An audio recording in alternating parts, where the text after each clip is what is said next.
Sofa कमरे में लगवा दो, बैठूं रानी बन के। सोफा कमरे में लगवा दो, बैठूं रानी बन के।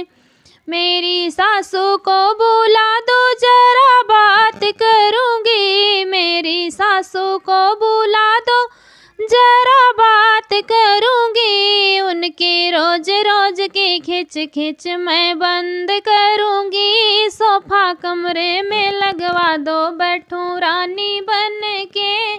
सोफा कमरे में लगवा दो, बैठूं रानी बन के।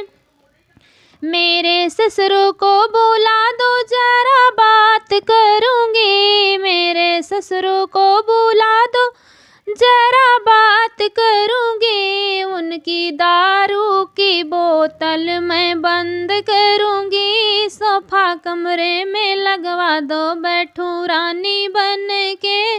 सोफा कमरे में लगवा दो, बैठूं रानी बन के। मेरे जेठ को बुला दो, जरा बात करूंगी। मेरे जेठ को बुला दो, जरा बात करूंगी। उनके मोटे से पेट को मैं अंदर करूंगी। सोफा कमरे में लगवा दो, बैठूं रानी बन के। सोफा कमरे में लगवा दो, बैठूं रानी बन के।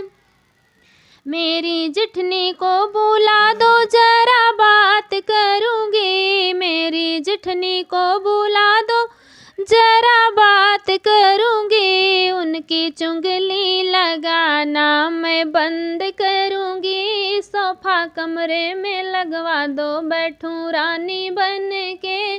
सोफा कमरे में लगवा दो, बैठूं रानी बन के। मेरी ननद को बुला दो, जरा बात करूंगी। मेरी ननद को बुला दो, जरा बात करूंगी। उनके झगड़े लगवाना मैं बंद करूंगी। सोफा कमरे में लगवा दो, बैठूं रानी बन के। सोफा कमरे में लगवा दो, बैठूं रानी बन के।